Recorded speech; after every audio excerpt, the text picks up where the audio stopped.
Good day. Welcome to the Thinking Out Loud, a podcast where we talk about everything business and leadership. And today I have Dr. Thandekile Madikane. Dr. Thandekile, welcome. Thank you, Freddy, and hi to the viewers. Doc, just tell me. Um, I know you from the Eastern Cape, right? Yeah. Um, can you just take me back? How is life growing up in the Eastern Cape, and where exactly in the Eastern Cape? Okay. Originally from East London, Okay. a township called Mdantsane, to be more specific.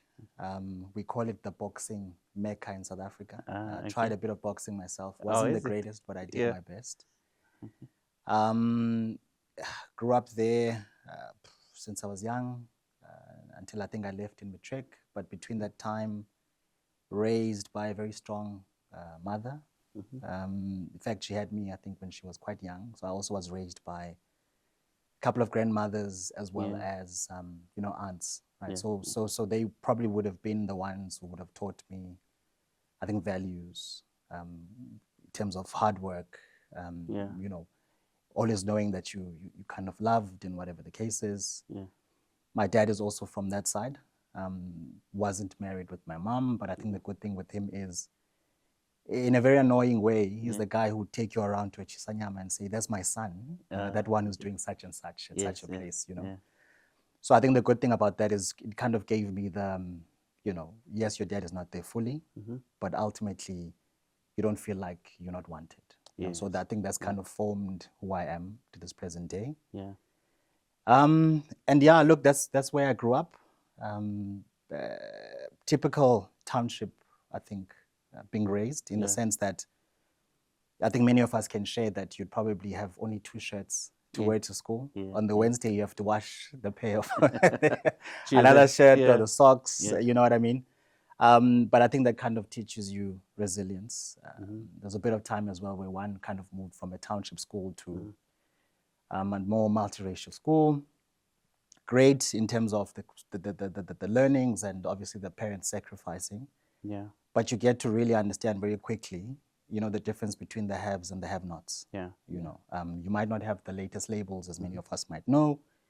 Yes, both my parents were, teachers, but still, I mean, there was a big transition, I think.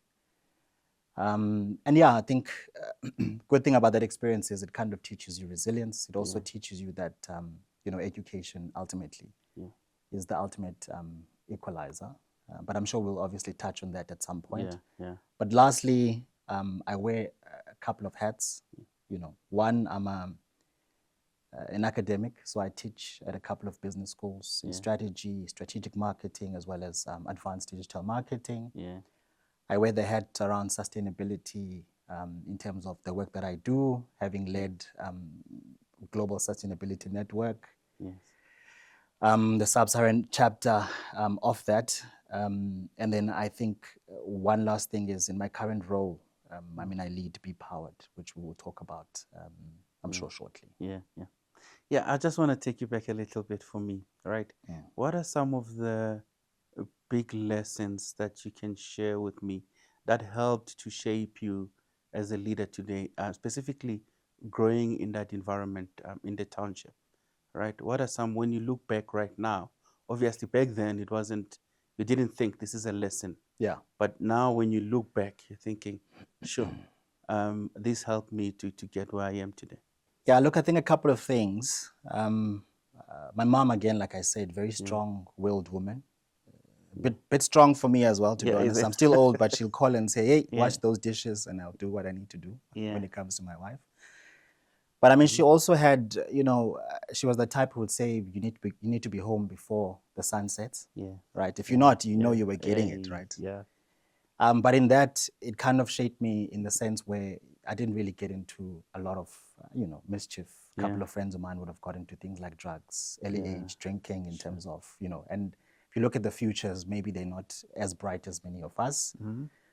But I think that teaches you, especially once you grow up, to kind of understand the value of, being strict is not necessarily someone not not giving you the love that you need, you know, but you kind of have to have a heavy hand every now and then. And I think some of us, you know, are obviously birthed from that. Yeah.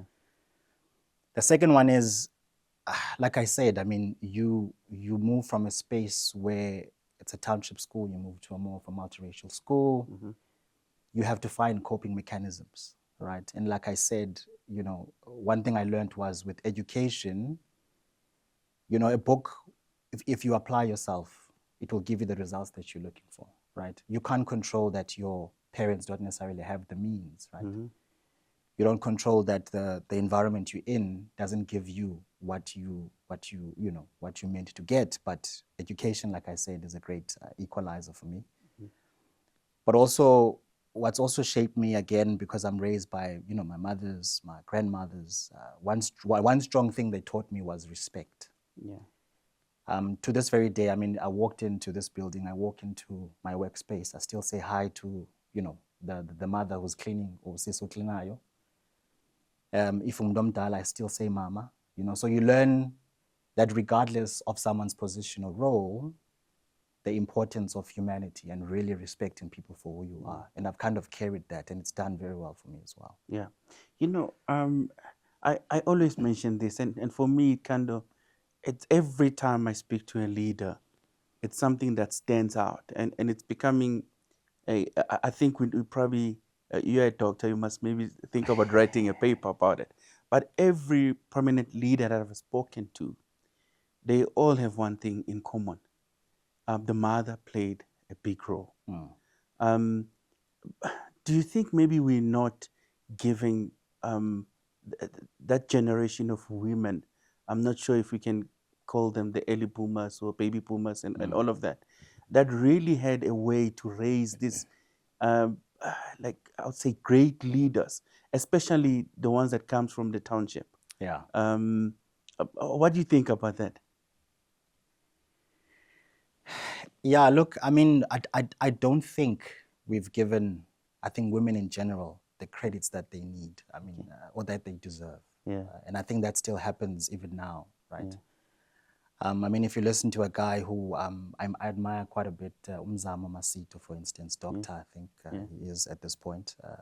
I've had him as one of the guest speakers in one of the classes that I do. You know, he speaks about a concept of when we don't intentionally, you know, provide spaces for people, we unintentionally exclude them.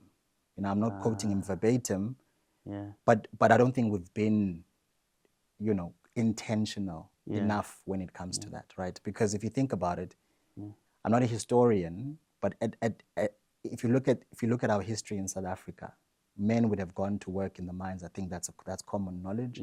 Women would have had to stay home, right? And I think in general, women have got a high capacity to multitask, a high level of resilience. I mean, right now, I get a paper cut, I go back, I cry to my wife, and she comforts me. When that happens to her, she just puts on a Band-Aid and she moves on, you know. So I think we just have not given women that degree, you know, and kudos that they really deserve, to be honest with you. I mean, most of us were raised by, you know, you might have a dad, but ultimately, it's a very strong matriarchal type family where you are raised by multiple women who shape who you are to this very day. So you spoke a bit, let's stay on your mother. You said she's a, she was or she's a teacher. Correct. Right? And primary school, now you're at school or high school, are you in the same school as her? And I know specifically, you'd correct me, but a lot of women who are teachers, they also lead us in the neighborhood. You get to share them with the other kids, right? And how was that for you, if that happened at all? Yeah, look, I mean, I was only in school with her probably when I started, so that would have been sub A or grade 1 now, right? She taught at the rural school. Okay. And I kind of stayed with her there a little bit. And then she decided to move me then to a township school in Tanzania specifically, where my grandmother was teaching. Okay. Obviously, some good privileges there. Yeah. I got to eat some very good lunch, you know. Yeah. And then I think just post that, I then was sent obviously to the multiracial school. But Yeah. if we're talking about sharing her, I Yeah. think, again, if you're looking at the types of families we come from, you always have your cousins around. In fact, there's one cousin of mine doing quite well at this moment, but he was always staying with us, you know. And I've always, even in varsity, I was staying with my aunt, another very strong sort of role model in my life. So there was always that, you know, shared space. You know, I mean, for instance, now when I speak about my cousins, I speak about them as my brothers and sisters. It's not a cousin or this or that, you know, because again, the sharing and co-creation and cohabiting is the thing that we grow up with. Sure. You know, so that's really how I think I can recall that aspect. Yeah. All right. And let's fast forward a bit. Now we're entering varsity. Yeah. Right. Was that decision made for you, or you made that decision yourself? And around what you're going to study, when did you kind of decide this is the route I'm taking? Look, I always knew I'd go to varsity. Again, like I said, Yeah. you know, books don't speak back, and you know, if you treat them well, they'll reciprocate. Yeah. You know, so I always knew I was going to varsity. The question was Yes. which one, right? And again, my mom and my aunt very, very close. So she was working in Joburg. So then Vets became, you know, it's either Vets or UJ, and then I ended up being at Vets, right? I didn't really know, to be honest with you, what I wanted to study. I used to admire, I watched a lot of his Dingo growing up in high school. Okay. So Yeah. I don't know if you remember Derek Nyati. Yes. Right. So I thought, this guy was a nice suit. Yeah. He's managing people. He's a boss. He looks like he's a boss, Yeah, and he's someone who commands a level of respect. So I wanted to be a geologist because, again, if you look at that story, yes, Derek Nyati is a geologist. Yeah. I did get into geology. Yeah. I got also accepted to a BCom degree. I think the only reason why I didn't go to geology was because they wanted me to come early into Joburg and write some test. Okay. And I just think we didn't have the money at that point. It was before payday, so I didn't come and write that. So I got into a BCom degree, essentially. So that's how I got into varsity. Okay. Yeah. All right. And when you look back at varsity, you think it was a good decision to go BCom degree? Yeah, look, I think it was, and maybe let me bring in another aspect of this, because we are very, you know, I think faith plays a big role in my life as well as my family's life. Generally, we're a product of praying mothers and I think grandmothers. I think I was always meant to do a BCom, right? Because it's in commerce, it's business, it's this or that. And if you think at the role Derek Nyati was playing at that particular point, he was effectively a businessman running a big mine or whatever the case may be. So I think I was positioned in the right way, right?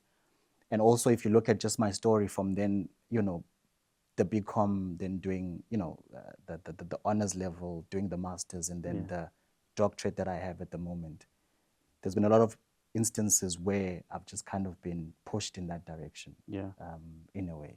Yeah, I mean, the history that you shared around your mother and your aunt and your grandmother and your father, it sounds to me you've been surrounded by leadership and good leadership. When does it hit you that, look, I myself, I'm a leader?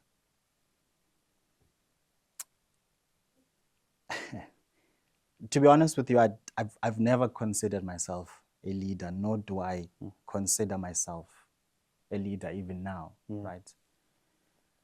But I am a big proponent of, you know, we need to do the difficult things because that's where the highest reward is at. I mean, maybe as early as I can remember, I was the head boy at my high school. But even there, the students chose me. I didn't really think that I did any great job, to be honest. But I am someone who really looks at people doing incredible things, and I try and emulate, right? I mean, I can think of, I told you about quite a big fan of Mzamo, for instance, Dr. Tumelo Chaka, for instance. Been watching a bit of content on Pragmatic Deke, for instance. So I kind of pick these things up, but I don't necessarily think by any degree or form that I myself are a leader. But I think I do have the people aspect on lock. I make really long relationships and genuine ones. I mean, I've got friends who I've been friends with over 10, 20 years and we're still going strong.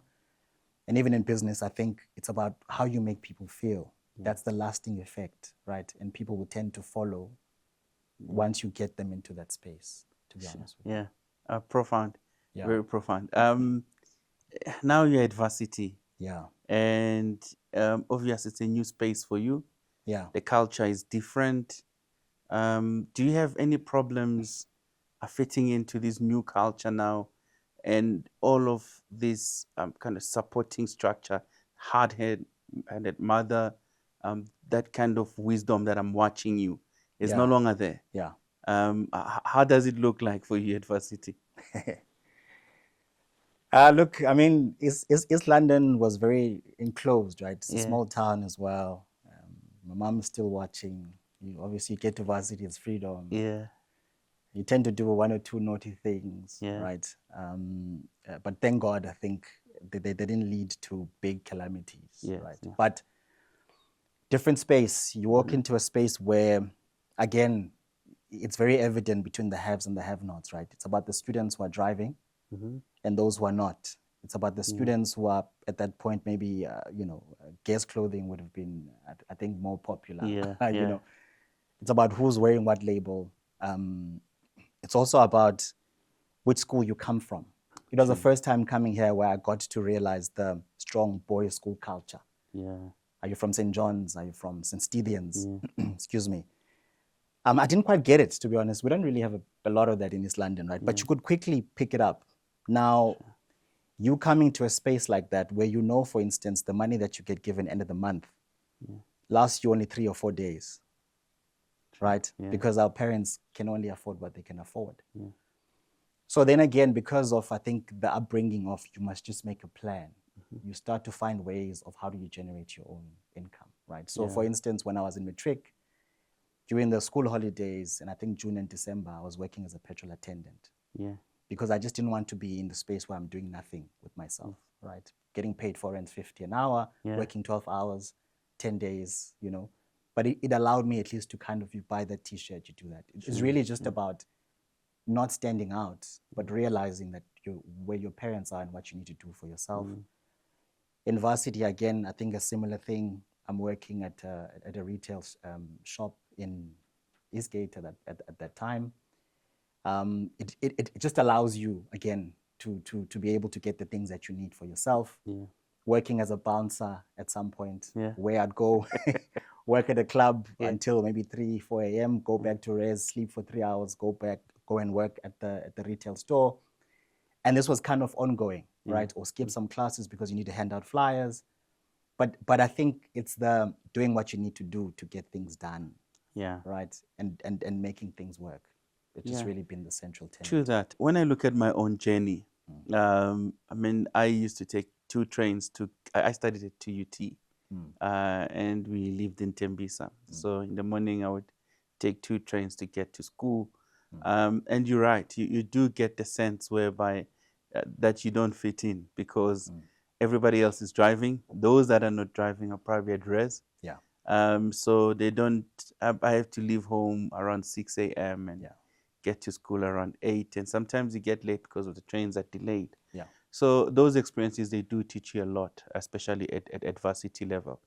But look, you go through varsity, you've learnt your experiences and all of that. After varsity, what happens? Do you directly go into the industry and how does that look for you?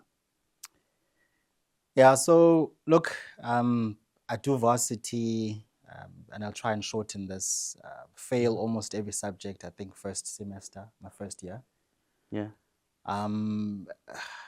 you know, a lot of my friends kind of then go on to choose other subjects, feel a little bit, you know, dejected. I still say that I probably was the least likely person to, one, finish varsity, but importantly, to then decide to continue. Yeah. Right. Sure. And I think this is an important moment because, again, it's that invisible hand, you know, because I'm doing undergrad, probably my last year. A cousin of mine stays in Parktown, where the Wits Business School is. After a few good nights of having a good time, I sleep over at his place a few times. And I'm looking at the parking lot at the Wits Business School, for instance. These are people coming out of very big cars. I ask myself, why are they still going to class, right? And it kind of sparks something in me that says, perhaps there is something here. Again, it's the emulation element to say, identify good things around you and don't overlook them. Try and understand why they're happening and what you are seeing. So for me, it was a telling story that says, yes, you might have reached a level of success, right? Especially from an outside perspective looking in, but you still need to always pursue the next thing. So why would a person who's driving a Ferrari or a big Mercedes-Benz still be doing a master's in business administration, for instance? Anyways, I then end up going into Wits Business School. I come out with a master's in management there. Very strong support system as well, by the way. You know, one of my lecturers there, for instance, Mr. Mark Peters, who passed on this year, played a big role. You know, he was the kind of guy who would say, you don't have much, yes, but let's see where we can get you a scholarship, for instance. Because again, I'm having to self-fund this thing or find, you know what I mean? Because ultimately, there wasn't money to carry on. You know, same guy who I come back and I say, I've got a brilliant idea in terms of starting business planning, feasibility study business. He takes a bunch of and a stack of his old business plans where he was getting paid millions for them, gives them to me to obviously try and figure out how I would start this, you know, venture of mine. Eventually, after I'm done with the master's in management, as I've mentioned, I've tried a few sort of ventures, right? Firstly, I didn't think I'd be in corporate right now. My dream has always been to be an entrepreneur. So which is why when I look at people such as yourselves, kudos, and I think keep it up. Thank you. Started a few businesses within varsity itself. One of them was Typing Pro Solutions, where I was just assisting, you know, high-level execs in terms of their typing needs, assisting them with various other things. Then the business planning sort of enterprise came on board. Whilst doing that, I am consulting for a company at that point that was selling perfumery. I probably had that consultation in the morning. I sprayed a similar sort of fragrance that I was using at the time. I had a meeting at 8 o'clock that very day, and this thing was still there, and it was smelling like the ones that I'm aware of. I go back again to this guy I'm talking about, Mark, and I say, I think there's something there. He says, okay, fine, here's a bunch of money, try and see where this kind of leads to. That experience then leads me after varsity, at least from after the master's, to start a business called Plush Products. The idea really was, we kind of looked at, if you're looking at an online Instagram ecosystem, there's a lot of boutique brands there, especially natural hair care, skincare products. And I think there was a move at that time where women, specifically Black women, were saying, even if we're in corporates, we still want to have our afro. We still want to use natural products that speak to who we are, that are proudly South African. Yes. Okay. The need that we realized there wasn't a space that aggregated everything and provided a space where all of them could be in one space, where you could walk as a consumer and have knowledgeable people who you could touch, smell. They would give you, obviously, you know, if your hair, you know, texture is this nature, you should use this product. This product comes from moringa, that one is, you know, made out of that, you know what I mean? So we provided a space like that, got funding, had a business in Braamfontein specifically. And this is around 2017, I believe 2015 or 14, I can't remember, where even Braamfontein is starting to get a bit of a vibe. It's getting a, you know, a new look, and it's becoming, it's not the Braamfontein we studied at, where you would get robbed if you just walked around the corner. So that kind of served me for a while. And then, an opportunity came where, the corporate kind of job, knocked, where they needed someone for 10 months to look after the marketing side of things for a number of countries. And I've been there. It was supposed to be 10 months. I'm there now 8 years and counting. Yeah, very interesting. I want to still talk about varsity a bit, although just outside of it. Doctor. Yes, sir. Right. Yeah. I forget that sometimes. Yeah. But yeah, thanks. Can you imagine? I forget. All right. So and this is an academic doctor. Correct. Right. So it's not an honorary doctorate, or it's just nobody hands it over to you. 100%. That must have you must have went through a lot of sleepless nights. Yeah. A lot of information. Yeah. And I'm sure a lot of doubt sometimes here and there. Yeah. Right. Can you just walk me through that journey? Because for me, and I'll tell you why I feel this is very, very important. Because here is this young boy from Tanzania. in Tanzania, in the township, right? And I fast forward this young boy, and I've met a lot of doctors. They don't look this young, That's another thing. So there must have been a lot of sacrifice and that was put into it to make sure that you get that, right? Yeah. Can you just walk me through that? So firstly, maybe just to explain that the doctorate that I have, yes, you're correct. It's not a medical degree or doctorate. So I've got a doctorate in business administration, which I completed last year, completed last year. And I did it at the Paris School of Business. Okay, there's a reason why I mentioned that. So I usually, there's a guy who says, I'm not seeking to impress, but I'm seeking to impress upon, right? Because I think there's someone who probably needs to hear this. So if we rewind it a little bit, I get a scholarship to do a master's in Belgium, right? A couple of years before this. Yeah. Planes have been booked. In fact, the very first plane I get on is 2011 to Cape Town, because the scholarship is taking many of us there. Yeah. So excited, right? Go to Cape Town, things are great. We come back to Joburg. They'd forgotten that I need to write a GMAT. Now, those who know a GMAT, you probably need a good runway for you to prep for it and to write it, right? Yeah. So they said, look, you're leaving in the next month and a half, but unless you write this GMAT, you're not going to go anywhere, right? Don't have the money for that, don't have the means for that. Yeah. But true to form, I say, let me try this thing out, really, because the ambition was, if I've been to an institution like that, perhaps if I go to a UCT or another institution, I'm not being ambitious enough, right? And that's really counter where I come from, and the values that have been instilled, from an early age, So anyways, try it, fail. Well, I didn't fail it, but I just didn't get the mark that we were looking for, because I had a month and a half to prep for it. And if I trace my life story, that was one of the lowest moments I think that I've had, right? Because I'm bummed. I really put in a lot into this. I'll probably be the first one in my family, even where I come from, perhaps was doing something from outside, be the first masters, there's always these things and first in the family that you're always trying to break these barriers, right? So tail between my legs, that doesn't work out, but when I look back again, that invisible hand, I was meant to go do a master's in information management.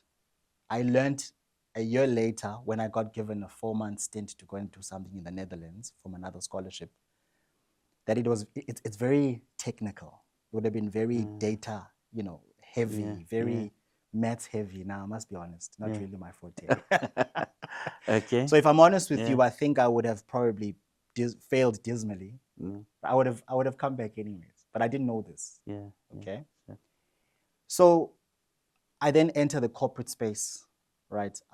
In my head, I still need to do something, right? I still need to do something from outside to prove a point to myself, to really, really get this thing out of my system. It's that constant itch that kind of makes sense. And then I get into the corporate space. And I just don't know what the topic is going to be about.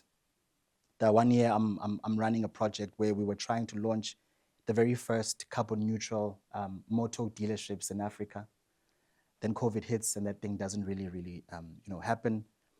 But I get bit by the bug of, do we understand this net zero agenda that we're trying to get into as the oil and gas space? Do we understand emissions reductions? Do we understand sustainability, circularity, and so on and so forth, right? Then I think, okay, you know what, let me actually do a DBA, let me do a PhD or whatever the case within this space, oil and gas, but also with the subject that I've come to love, right? Then obviously, which institution am I going to do this in? Now, we all know COP20 this, 20 that is in Paris. Yeah. And I figured, if I'm going to do anything within this space, I might as well then choose an institution in, France itself, specifically Paris. And that's why I did it in the Paris School of Business, as I mentioned. Yeah. So, not to be long-winded, it was always the scratching the itch and trying to do and be more than what you see. Yeah. Maybe I might just add one more thing, and then I promise I'll keep quiet. I don't want you to keep quiet. There's a guy I'm really fond of as well, Les Brown. He talks about, you need to try to be an uncommon man, right? Yes. You need to be, I think he goes on to say, you need to be uncommon if you can. You should choose opportunity and not security, right? You should effectively try and stretch yourself, right? Don't accept the calm still of utopia. Don't, try and be a little bit more, So I think every morning that kind of gets me up as well, essentially. Interesting. Yeah. Right now you're inside BP, which is one of the top 3, if not number 1 in the world in what you guys do. Sure. Right? It's a big corporate. It has a lot of impact in Africa, in South Africa, and internationally. What does it look like for you inside BP?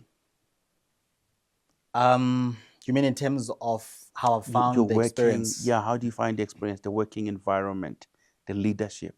Sure.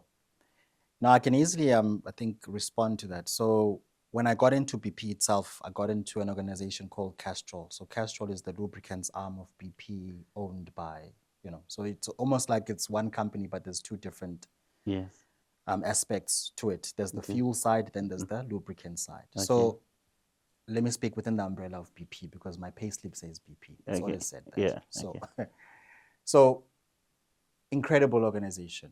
And I don't say that because they pay me. But I don't think there's any organization where, like I said, you come in for a 10-month stint. They identified something within you, whatever it was, they keep you there for a while, right?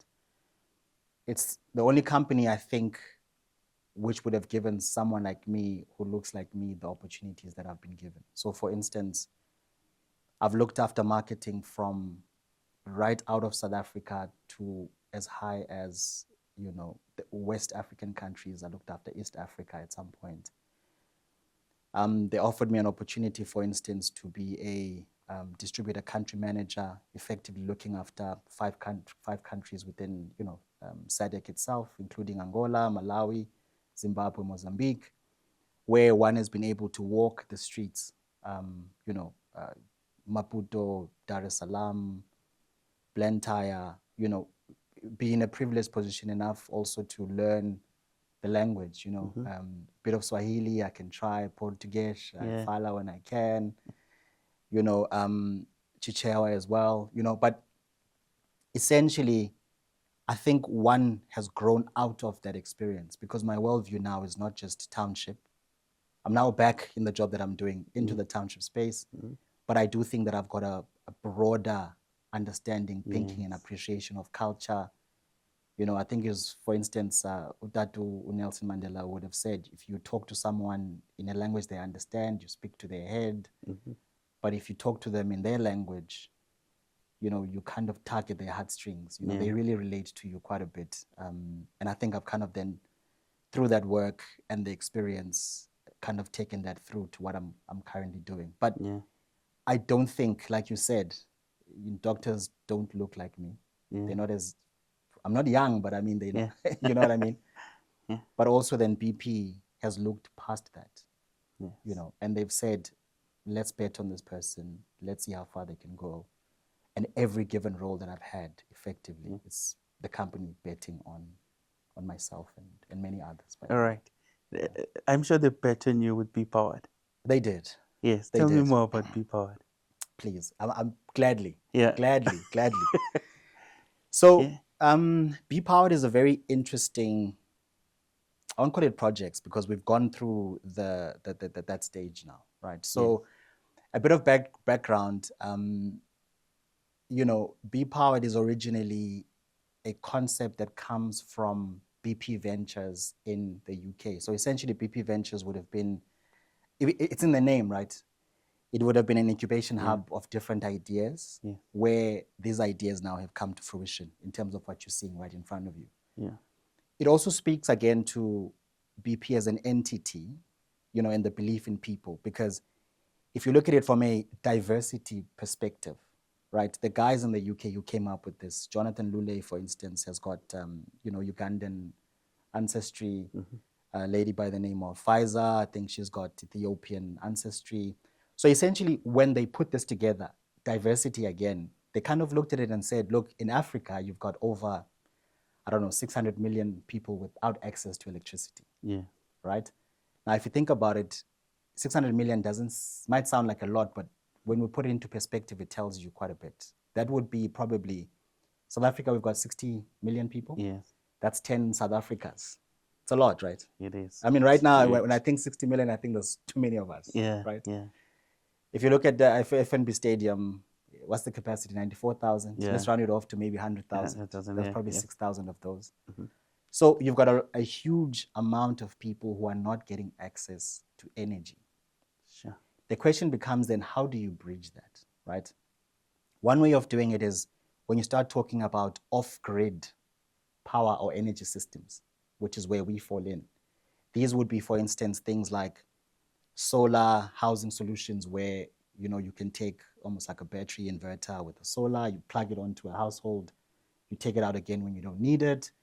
You'd be talking about things like even a power bank, for instance, right? You'd be talking about things like microgrids, right, which would empower an entire community through solar again and all these lovely things. But essentially, where we fit in is what we call portable energy. And we're the first in South Africa to have this option as a rentable daily power energy source. Okay? It's not a portable battery, which I think most people tend to mistake it for, right? Because a battery just essentially means you take this, you plug a bunch of, you know, appliances, and they kind of light up, right? But what you're looking at here in front of you, when you think about things like the fourth industrial revolution, you start to think about the Internet of Things, right? Yeah. Again, a thing is the thing itself that you're looking at, or a battery. Yeah. But it now has got the ability, right, which is the internet side of things, when you talk about the Internet of Things, to transmit data and to receive data. So essentially, we could be sitting anywhere, and there's an entire dev team at the back where we are able to fix bugs remotely. We're able to track where these units are, right? So there's an entire sort of IT ecosystem, which I think is right up your alley. Yes, yes. That powers these things, right? But at the heart of it, it talks about giving underserved communities access to energy. The reason I say this is, for instance, if you are living in a informal settlement, for instance, right? If I give you one of those sort of portable inverter units that you would buy maybe at a game or a macro, and you go home and you use it, where are you going to charge it? You don't have electricity. Yes. Right? Yeah. Whereas with our solution, you go to the nearest BP forecourt or garage, whatever you want to call it. Yeah. You pay small amount, 375, which we keep as a deposit. You can take it out when you want it. The small unit is 20 rands, for instance. So it's almost like you are buying airtime and using it when you need it. Yes. You understand? Yeah. There is no, we're not tying you down to say, for instance, if you're using a solution which is the solar, the plug-in solar into your home I spoke to you about, where communities would have to pay for it probably monthly until they eventually own it. But sometimes all you need, like I said, like buying data or airtime, is to walk in, take this for 20 Rand. It's a 300 watt hour battery, or portable power unit, sorry. Or you take the bigger one, which is down on the floor. It's a 1,000 watt hour one. You pay 40 Rands for that. And we have communities right now that are essentially using these on a daily aspect. Sure, I can imagine. So after using it, do I now, what do I do? Do I take it back and you recharge it and then I rent another one? How would it work? Look, you would essentially go to the forecourt, like I said. Yes. You would pay your 20 Rands. You would pick this up. Yeah. Take it home. The small unit, you can power things like your cell phone, Wi-Fi router. You could plug in your TV here, and many other smaller sort of gadgets. On the bigger one, for instance, we've got customers who are using it for instance, churches, right? Pastors and congregations are using camping, right? You know, salons, for instance, where they plug their, you know, hair clippers and so on. Sure. We've got. And we normally say we are powering possibility. And I think that's what also drives me daily, because right now you've got kids who are probably writing matric or just finished writing matric, right? The question is, what alternative do you have when there's no electricity? You can use a candle. I've studied using a candle. Yeah. I'm not sure if you have. I would imagine you have. Yeah, I have. And many I of our viewers, you don't really see much. Yeah, I studied under an Apollo. You know, the tall street light. You see. Yes. Which happens even now, where students are going to some of our petrol stations, and they're going to study there because then there's light, right? Yes. The other alternative you probably would use is a paraffin lamp, which many of us have used. Again, you don't really see with that. The additional challenge is that we serve a lot of communities that are in the informal settlements, for instance. If you fall asleep and that candle falls down, you can imagine, and we hear the stories all the time, an entire informal settlement has been burnt down. Thousands of lives have been lost. If you're a business, the other alternative, again, which speaks to the off-grid solution, would be, what do you call this now? A generator. Very expensive. It is. Believe me, I know. If you're an individual, expensive. You're a business, small business, also very expensive. But also it makes a lot of noise. Sure. Right? So, for instance, we're launching Bpowered as well in Nigeria. And there, I think, I've never been there, but if you look at some of the videos online, the noise that generators make is unbearable in certain instances. So I think that the point of this is these effectively don't have any of those issues. There's no fumes that will come out of it. Even the battery technology and chemistry of it is such that it moves away from things of catching a light, you know what I mean? So highly safe. We've had no incidents to date in terms of health and safety. But also the use cases of it. I mean, the big one, we've got customers, again, who would use it for things like washing machine. They put in their TV, you're right? And big one, I'm talking about small ones. I think the issue with the portable household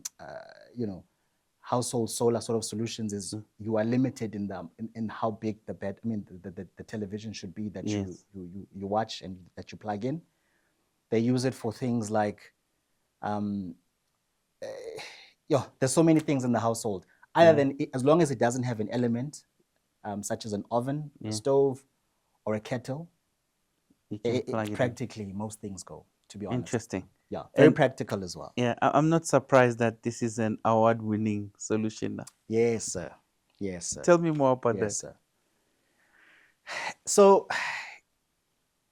maybe before I talk about the awards, I think if you don't mind, Freddy, and I forgot to mention it earlier, most people, I'm not sure where you stay right now. Don't tell me the house number. Don't expose yourself. But which area do you in Kempton Park? In Kempton Park. Yeah. Okay. So I think one of the questions you will find, I think even people watching this episodes post this. It will be, there's really no load shedding in the country. There's no load reduction in the country. So what the hell is going on here? You understand? Now, one of the things that I always try and do is to try and educate people, and most of us who are now in the suburbs or more formalized housing structures. Yeah. Because obviously ESCOM now is award-winning. It's getting accolades, tender over profit, and things are great. Yeah. Right. Unfortunately, if you're looking at more from an informal perspective, that picture has not necessarily changed quite a bit, or a lot. And I'll tell you why that is the case. It's not their fault. Okay. So in South Africa, which is obviously where this, we've got a couple of locations where you can obviously rent these portable battery units or energy units, right? The formalized housing sector, 94% or 90% thereabout, depending what your source is, are connected to the grid and have got access to electricity. The informalized housing side of things, which would be things like, shacks, for instance, you're looking at about 58%, 50%, depending again which source you are looking at. The township where we do most of the rentals is a mix of both those issues. You might have an RDP, for instance, that was built, right? It's more formalized because it's connected to the system, to the municipality and all these other services. Yeah. But then obviously we all know, if we're looking at township economy, I believe it's a couple of billion, rands that flow through that sector. Yeah. The biggest sector there as well would be back rooms being rented. Yes. So if you've got a street now of 10 houses that were RDPs and we all put up 3, 4, 5 rooms at the back, I'm not an engineer, nor an electrical engineer. Yeah. But what then tends to happen is that becomes an overloading on the mini substations and transformers. The infrastructure suffers because of that. Yeah. Then, as typically would happen in a township, in certain instances, then in and around it, then there's informal settlements and shacks that get built. That then will tap into, illegally in most instances, into the infrastructure.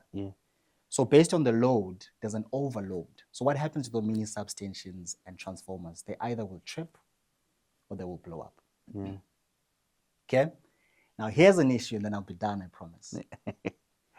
If you are then a electricity utility company, you come, you fix this issue, you replace the mini substation or transformer, people connect again, it blows up. You probably do that a number of times until you get tired of it. Yeah, you're like, no.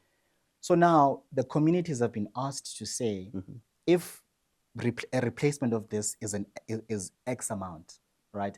We will replace this transformer if you as a community pay a percentage of this. Then we as the power utility will then add on the labor, we will then pay for the new unit, but you need to have skin in the game. Now again, if you're in a community where we don't necessarily have the means, it takes quite a while for people then to be able to co-pay for that. We are serving communities, for instance, where a transformer might have blown 4 months ago, right? And they still don't have access to electricity. Some have gone on without electricity for between 6 to 8 months until anything is done, right? And I think that is really the role that we've been able to play and the beauty of what we've been able to offer, where you have no other choice. But we are giving underserved communities, I think, really the opportunity to power up possibility in terms of driving the economic aspect in terms of businesses, right? You can imagine if you're a business, you have to close at 5 because obviously everything is dark around you. The point of sale machine has stopped, and we are also allowing kids like myself who would have grown up in a township as I did to be given at least the opportunity to say, you can study, education being the great equalizer. You are able to still do what you need to do or still be able to research stuff, on Google or whatever the case may be. So that's really, I think, for me, the power of what it is that we are doing. And that is essentially why I wake up every day. Sure. Yeah, very powerful. I mean, the impact this is definitely going to have in the township is huge. Yeah. I know I have one of my offices in the township. When there is no electricity, there is no fiber, there is no connectivity, there is nothing. Correct. And you cannot innovate in the dark. No. It's No. you can't.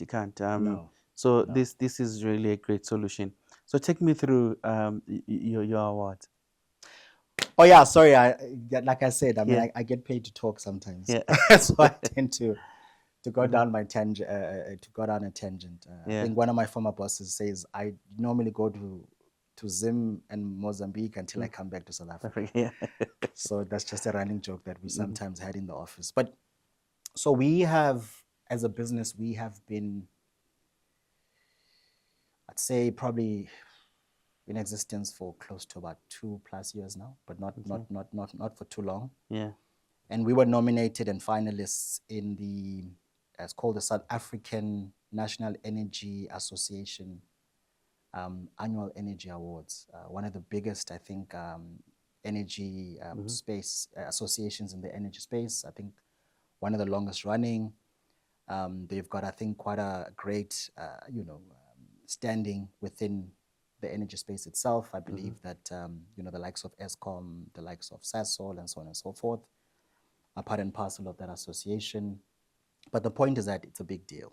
So we were, so we were runner-up, so we were finalists essentially in 3 categories, right? It was the project excellence category, which really looks at projects that are innovative, projects that have a very good socio-economic sort of impact to them, but importantly, that are scalable.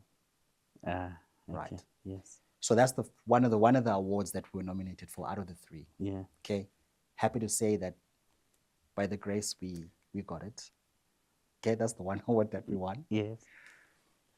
Especially, as I said, for a relatively new sort of entrant into the market, and we were, punching above our weight there. Second one was on the ESG space, so projects that have got a very strong environmental aspect, social aspect, governance aspect, but also bringing a fresh, I think, aspect into the energy space itself, but importantly, bringing in real live solutions within a space where not necessarily many would dare to venture in, being the township, informal settlements, and so on and so forth.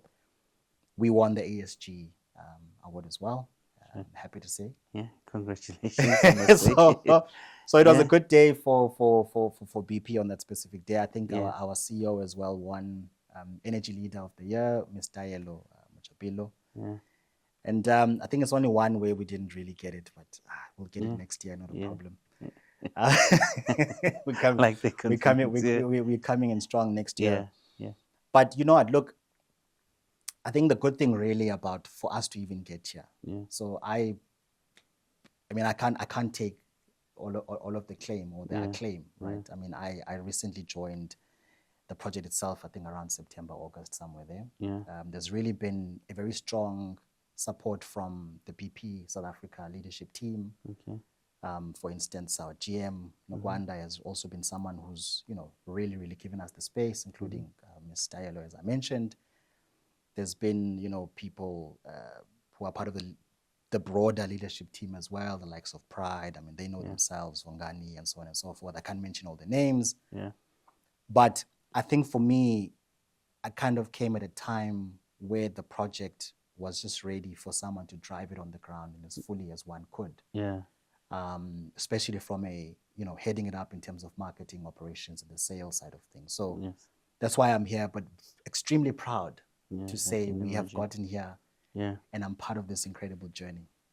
No, really proud. That's very good. I mean, like I said, for me, the big thing here is that you're going to have a great impact in the townships and in the emerging market. I mean, which is very, very key. As a parting shot, what's next? For me. For you. For me. Where to from here? Professor Madikane sounds good. Okay. I think I'd love to. I'll try and work towards that. I'd love to see this project grow and importantly scale up. I've been able to see the real impact we've had on the ground. For instance, Freddy, we've got a lady who uses a nebulizer, right, for her to be able to breathe daily. I think she rents one of these every other day. and it gives her the ability to breathe, you know. There's another customer of ours, I think her child also uses the breathing apparatus, and this has really been, you know, a game changer. It's really made a huge impact in their lives, right? We've had, like I said, you know, business people saying when there was no power, I'd have to shut down for a good couple of hours. But I'm able to take this, utilize it, my clippers are working, my nail something machine works. I'm able to power up, you know, this or that. You know, customers are able to pay me. I can keep the lights on for longer. And I think it would really be an injustice if this does not grow beyond the areas that we are in now. And not just for South Africa. Again, like I said, I've walked the streets of many other countries. And I think the idea is to really scale this up, you know, to neighboring countries again, to as far as Angola and upwards, right? Because this is a really unique product and service. And I think my plan is to be at the forefront of this. But also, I think maybe lastly, what's next for me, like I said, it's a matter of doing the hard stuff, but doing the rewarding stuff. Yeah. And if I could just have, I think, an impact on any kid from any township, actually, it doesn't even have to be in the Eastern Cape, who can look at me today and realize that anything is possible. I think we tend to glorify a lot of, you know, the narrative that says you don't really need education to get somewhere. You can just do it willy-nilly. And I respect that.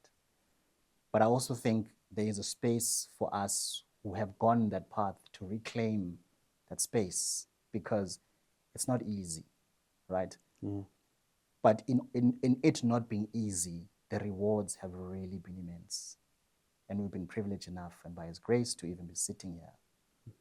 So we need to get to that space where we claim, to say, kids, it is cool to give up a few things. It is cool to not sleep and get things done. It is cool to sit and have all these lovely papers and degrees and accolades.